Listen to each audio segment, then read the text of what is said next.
ever. I was so honored years ago when they called me and we were honoring Lyte, and they were like, you know, we want you to do paper then. I was like, what?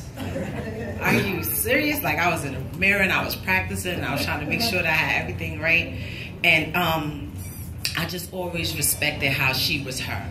She never had to conform, or she never tried to conform and be something that she really wasn't to make other people happy. That's right. And as women, we tend to have to deal with that a lot, especially nowadays in this era with social media, and it makes us feel that we're not pretty enough, or we're not skinny enough, or we're not smart enough, or we don't have enough money, or we don't dress the right way. And all of that is not just affecting our youth. I know grown women who have issues with that, you know? And it's because of the way that we allow ourselves to be perceived. It's because of our self-esteem. We're born, and I say this a lot, that we're born in the red. We're born lacking knowledge, lacking resources, lacking finances that will help us, you know, get ahead. I have a son. My son is 16 years old, and one of my main goals is to make sure that he has what he needs so that he has a chance in this world.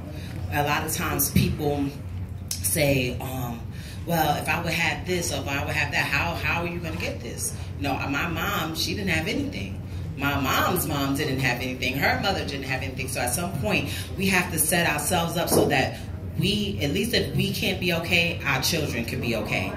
And as women, we have it hard because we're women. We have it double hard because we're black women. Right. And our black men are under fire. Like, and it's been like that for years. People are afraid of what we can do.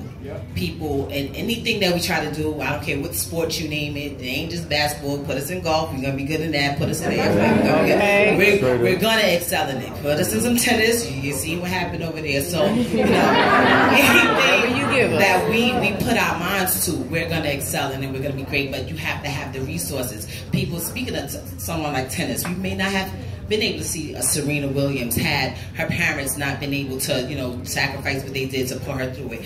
And the same thing, like me, I'm gonna be honest, I was lucky. I was lucky enough to be in the right place at the right time, and I met this guy by the name of Big Pun, rest in peace, and he gave me a shot. He gave me a chance, because all my friends that I grew up with, the ones that went to school, the ones that didn't go to school, the ones that went to college, they're not doing too good, you know?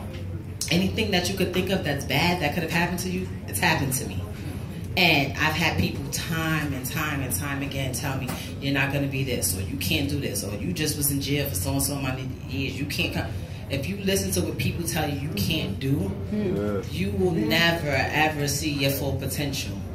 And when I step outside, it's not just about me. And I realize that now I have a family, not just my son, I have a husband. I have an amazing husband. And I feel that a lot of times men don't, when I go out, people are like, I love your relationship, and I love how he treats you, and I love it.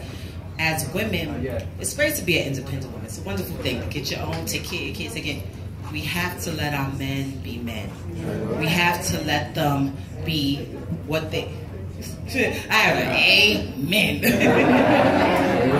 We have to let our men be men, you know, and it's hard because they've been pushed down for so many years and treated like less than men for so many years. So with things like what we're doing here, sending our men, this kid has a 4.0 GPA. That's not easy to do. They're like, trust me. I went to college in prison and I couldn't get it. Like, I wasn't even in class and I was like a 3-point something. So to be out here in this world and moving around and with social media and the distractions, and for him to have that and to have been able to be afforded that by people like Lyte, and then who selflessly, it's not about being selfish, you have to be selfless to help other people. And I'm just happy that I can be here and that I can speak to you people and that I can do anything. You guys, you have my number, anything I can do in my power to help. I'm here, you have me, you own me. And I thank you all for coming. Thank you.